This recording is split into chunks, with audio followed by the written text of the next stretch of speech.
Hello welcome back to our channel. ఈ రోజు మనం చెప్పే స్టోరీ బ్రహ్మ రాక్షసి గాజులవాడి. బ్రహ్మ రాక్షసికి గాజులవాడికి మధ్యన జరిగిన ఒక చిన్న యుద్ధం లాంటి కథ. మరి ఈ కథ ఎలా ఉంటుందో నేను చెప్తాను, మీరు నేను మరి. అనగనగంట చాలా సంవత్సరాల కిందట గాజులవారు, ఇప్పుడంటే షాపులు వచ్చాయి, పెద్ద పెద్ద షోరూమ్లు వచ్చాయి, గాజులు షాప్కి వెళ్ళి కొనుక్కోవచ్చు. కానీ ఒకప్పుడు అలా కాదు. పండగ వచ్చినా, పాపం వచ్చినా, ఏ కార్యక్రమంలో గాజులవాడు వారు సొంతంగా గాజులు తయారు చేసి ఊరూరికి వెళ్ళి గాజులు వేయడం ఆనవాయి. అతను రాగానే డబ్బులున్నా లేకపోయినా ఆ ఊరు జనం అందరూ కొనుక్కునేవారు గాజులు. ఎందుకంటే మళ్ళీ ఎప్పుడు వస్తాడో ఏటో అని చెప్పేసి అందరూ వెళ్ళి గాజులు కొనుక్కునేవారు. అలాగా ఒక గాజులవాడు గాజులు తయారు చేసుకొని పాపం ఊరూరు తిరుగుతూ గాజులు అమ్ముతూ తన కుటుంబాన్ని నెట్టుకుంటూ వచ్చేవాడు, తను అలా ఆవిడని. అలా ఒకరోజు పండగ సీజన్ అంటే సంక్రాంతి సమయంలోని గాజులు ఎక్కువగా సేల్ అవుతాయి కదా. 3 నెలల ముందు నుంచే అప్పట్లోని కొనుక్కొని దాచుకునేవారు, ఎందుకంటే పండగకి వేసుకోవచ్చేసి. అలా గాజులవాడు ఒక దూర ప్రాంతానికి గాజులు తయారు చేసుకొని బయలుదేరాడు. వెళ్ళేటప్పుడు ఆవిడ కొంచెం అన్నం పెట్టేది. కొంచెం అన్నం కాకుండా ఇంకొంచెం అన్నం పెడుతూ ఉండేది ఎప్పుడు ఎక్కువగా. ఎందుకంటే దూరంగా వెళ్తున్నావు కదా, నీతో పాటు ఎవరైనా వస్తే నువ్వు ఒకవే తింటే బాగోదు కదా, వారు కూడా తింటారులే అని చెప్పేసి ఒక ముద్ద అన్నం ఎక్స్ట్రా పెట్టేది. ఎందుకంటే ఈ రోజుల్లాగా కొట్లు, కిరాణా షాపులు ఏవో తినడానికి స్నాక్స్ అంటే ఏవి ఉన్నాయి ఇప్పుడు ప్రజెంట్. అప్పట్లో అసలు ఏమి ఉండేవి కాదు. అసలు ఒక టీ తాగుదామన్నా, ఒక డ్రింక్ తాగుదామన్నా అసలు ఏమి ఉండేవి కాదు. ఓన్లీ మన ఇంటి దగ్గర తెచ్చుకున్న అన్నం, ఆ మజ్జిగ మాత్రమే అలాగా ఉండేవి ఆ రోజుల్లో. అంతే తప్పగానే డబ్బులు ఇచ్చినా సరే దొరకని పరిస్థితి ఆ రోజుల్లో. ఆ పరిస్థితి అయితే ఆవిడ ముందుగానే పాపం కొంచెం అన్నం, ఆ అన్నం అలా ఆయన తినకం కొంచెం అన్నం ఎవరైనా ఉంటే దాంతో పాటు తోడుంటే వారికి పెడతారని చెప్పేసి అన్నం పెట్టినాను. అలా వెళ్తూ వెళ్తూ వెళ్తూ చాలా దూరం నడిచాడు. అది అడవి మార్గం. అడవి మార్గం కొండ నడుస్తూ ఉంటే ఎప్పుడు తనతో పాటు తనతో వర్తకం చేసుకోవడానికి వేరే వాళ్ళు వస్తూ ఉండేవారు.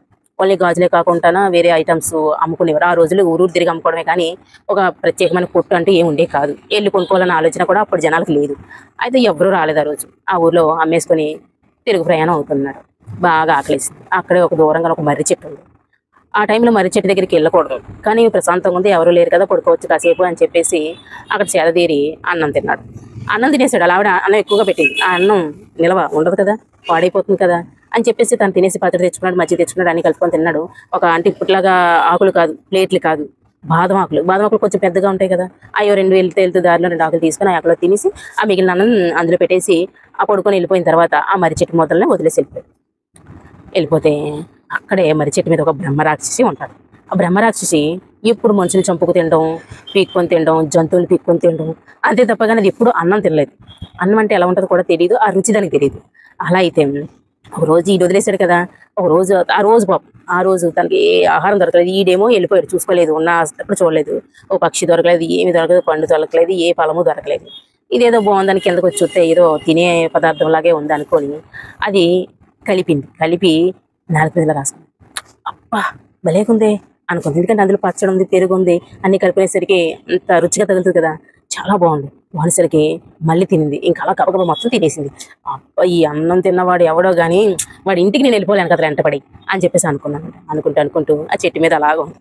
ఇదిలా వెళ్ళాడు కదా గాజులు అమ్ముకోవడానికి, అమ్మేసుకొని 2 రోజుల తర్వాత అటించి తిరుగు ప్రయాణం అయ్యాడు. సేమ్ ప్లేస్కి వచ్చాడు. వచ్చి అదే మర్రి చెట్టు దగ్గర సేద తీరేసరికి ఆహా ఇతనే నాకు ఆ రోజు ఈ మర్రి చెట్టు దగ్గర అన్నం పెట్టిన ఇతనే, అతని ఇంటికి ఎలాగని వెళ్ళిపోవాలని చెప్పేసి ఆ బ్రహ్మరాక్షసి అంటే తన రూపాయిని ఒక అమ్మాయిగా మార్చేసుకుంది. అమ్మాయిగా మెల్లో నలపూసలు ఉన్నాయి, కాలుకి మెట్లు ఉన్నాయి, పెళ్ళైన ఆవిడలాగా పద్ధతిగా ఉంది. ఏడుచుకుంటూ వస్తుంది.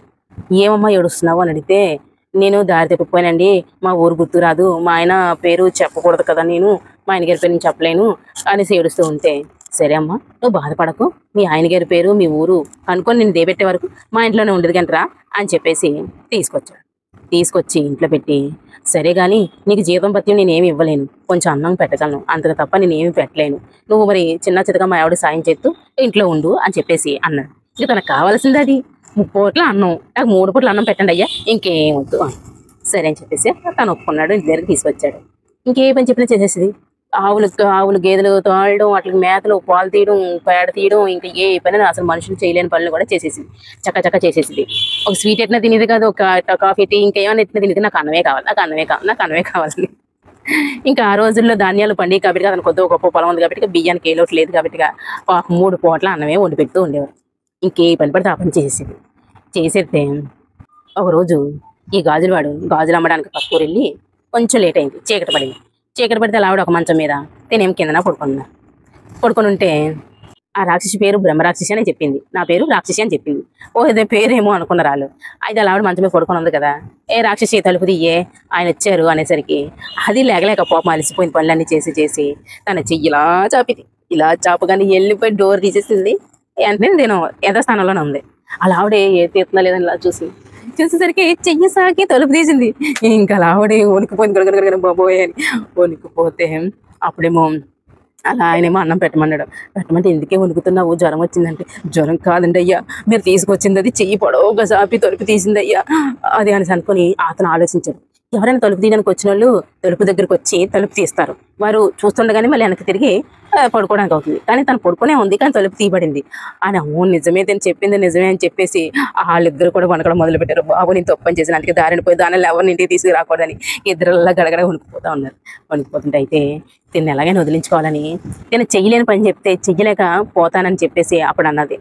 అంటే చెయ్యలేని పని చెప్పాలని చెప్పేసి అప్పుడు తిను గాజులు అతను వెంటనే గాజులు రంగయ్య ఏమన్నాడంటే, రాక్షసి ప్రహరీ కట్టి బోల్ ప్లేస్ ఉంది కదా, ప్రహరీ కట్టి మొక్కలు వేద్దాం అనుకుంటున్నాను, నా దగ్గర డబ్బులు లేవు పూలు పెట్టడానికి కిటికీలు తేడానికి, ఏం చేద్దాం రాక్షసి అంటే, అయ్యో అదెంతటి పని, మీరు అలా ఉండండి, మీరు చూస్తూ ఉండండి, గోడ కట్టి మొక్కలు వేసే కూర్చున్నదని చెప్పేసి ఒక మిషన్లా గటగడగడగడ బాహుబలి ఇంకా కల్కిలా ఇంకా ఇంకా ఇంకా అంతకంటే మించి అనుకో, ఇంకా టకటక ఇటుకలు మట్టి తెచ్చి అట్లని నలిపి పొడి చేసి ఇటుకల్లా తయారు చేసి గోడ కట్టేసి మొక్కలు వేసేసింది. మనుషులు ఎవరు చేయలేరు, అది ఒక మనిషి అసలు చేయలేదు, అందులో ఆడవాళ్ళు అసలు చేయలేరు, సుకుమారులు. అలాంటిది రాక్షసి చేసేసరికి వాళ్ళకి బాబోయ్ నిజంగా ఇది మనిషి కాదు, ఏ రాక్షసో ఏ నిజంగా రాక్షసి అయ్యి ఉంటుంది ఏ ఇదో అని చెప్పేసి అప్పుడు వాళ్ళు ఏం ఆలోచించారంటే, చిన్న చిన్న మొక్కలు ఓకే, పెద్ద పెద్ద మొక్కలు అయితే బాగుండేమో అని అంటే పెద్ద పెద్ద మొక్కలు ఎవరు పీక్ తెచ్చి వేయలేరు, మీరు అలా ఉండండి సాయంత్రం చూడండి పెద్ద పెద్ద మొక్కలు వచ్చాయని చెప్పేసి రాక్షసాన్ని అనేసరికి అలా ఆ పక్క ఇంటిలోంచి అరటి మొక్కలు, ఆ పక్క ఇంటిలోంచి మామిడి మొక్కలు పెద్దవే, చిన్న చిన్న మొక్కలు కాదు పెద్ద పెద్ద మొక్కలే అంటే ఫలాలతో ఉన్నాయి, ఆ పక్క నుంచి జామ మొక్కలు లాక్కొచ్చేసి పెరట్లో పెట్టేసేసింది. చూడండి అయ్యగారు చూసారా పెద్ద పెద్ద మొక్కలు వేసాను చూడండి ఇప్పుడు ఫలాలు పండేస్తున్నాయి అని చెప్పేసి అనేసరికి ఇంక ఊరు జనం అందరూ వచ్చేసి ఇదిగో మీ ఇంట్లో తీసుకొచ్చిన ఆవిడ ఎలా చేసింది అలా చేసింది, అది మనుషులు ఎవరు చేయలేరు, ఒక చెట్లు లాగడం మంచి తరం కాదు, దాన్ని తీసుకొచ్చి పెట్టడం మనుషుల తరం అసలే కాదు, అది ఏదో విపరీతంగా ఉన్న ఏదో రాక్షసి అయ్యి ఉంటుంది, మీరన్నా ఉండండి లేకపోతే దాన్నన్నా పంపించేయండి అని చెప్పేసి ఊరు జనం అంతా దండెత్తి వచ్చి ఆ గాజుల మారాయని తిట్టారు రంగయ్యని. ఆడేమో పాప మీద చిన్న పొలం ఉంది, ఇల్లు ఉంది, సొంత ఇల్లు ఉంది, ఏదో చిన్న గాజు వ్యాపారం చేసుకొని బతుకుతున్నాడు, దీన్ని తీసి పెట్టుకోవడం వల్ల నేను ఊరే ఖాళీ చేసిపోవాల్సి వచ్చిన పరిస్థితి వచ్చిందని చెప్పేసి బాగా ఆలోచించాడు. ఆలోచించి అలా ఆలోచిస్తూనే ఉన్నాడు. ఆలోచిస్తుంటే ఆ ఇంట్లోని గాజులు రంగయ్య కొడుకున్నాడు చిన్నపిల్లోడు ఉంటే ఒక ఎలక కణ ఉంది, ఆ ఎలక కణంలోకి ఎలక దూరితే ఈ పిల్లోడు వెంటనే రాక్షసి నాకు ఆ ఎలక కావాలి, రాక్షసి నాకు ఆ ఎలక కావాలి అని ఓ సెలకే కదా ఎంతసేపు తెచ్చేస్తాను చూడు అని చెప్పేసి ఇది ఎంత మనిషి అయిపోయి ఎలక కణంలో దూరింది. ఈ విషయం పక్కనన్న గాజుల రంగయ్య చూశాడు. అబ్బా ఎంత మంచి పని జరిగిందిరా అని చెప్పేసి సిమెంటు మట్టి ఇసుక తెచ్చి ఆ కన్నలో పోసి సిమెంట్ తీశాడు. ఇంకా రాక్షసి బయటికి రాలేదు. ఎలా అవుతుంది వెళ్ళడం తెలుసు కానీ మళ్ళీ తవ్వుకొని రావడం తనకు తెలియదు. ఆ విధంగా గాజుల రంగయ్య ఆ రాక్షసి బెడదని వదిలించుకున్నాడు. అప్పటికాంచి ఎక్కడ కూడా ఎప్పుడు కూడా దారిని పోయే దానాలను కానీ దానమ్మలను కానీ ఇంటికి తీసుకురావడం కానీ ఇంటికి తీసుకొచ్చే వాళ్ళు కాఫీ టీలు ఇవ్వడం కానీ అలాంటి ఏమీ చేయలేదు. అప్పటికాంచి పాపం ఆ గాజుల రంగయ్య ప్రశాంతంగా ఉన్నాడు. ఇంకా ఊర్లో కూడా దాని పేడ విరకడైంది. తను ఉండడం వల్ల సాయమే చేసింది. కానీ విపరీత బుద్ధి ఉన్న వాళ్ళు ఏమైనా చేయొచ్చు, అన్నం దొరకలేనప్పుడు మనుషులే తినేవచ్చు, అంత రాక్షసి కదా, అందుకని చెప్పేసి దాన్ని ఎలా అయినా వదిలించుకోవాలని వీళ్ళు అలా చేశారు. ఎలా ఉంది ఫ్రెండ్స్? ఈ స్టోరీ నచ్చితే లైక్ చేయండి, షేర్ చేయండి, సబ్స్క్రైబ్ చేసుకోండి.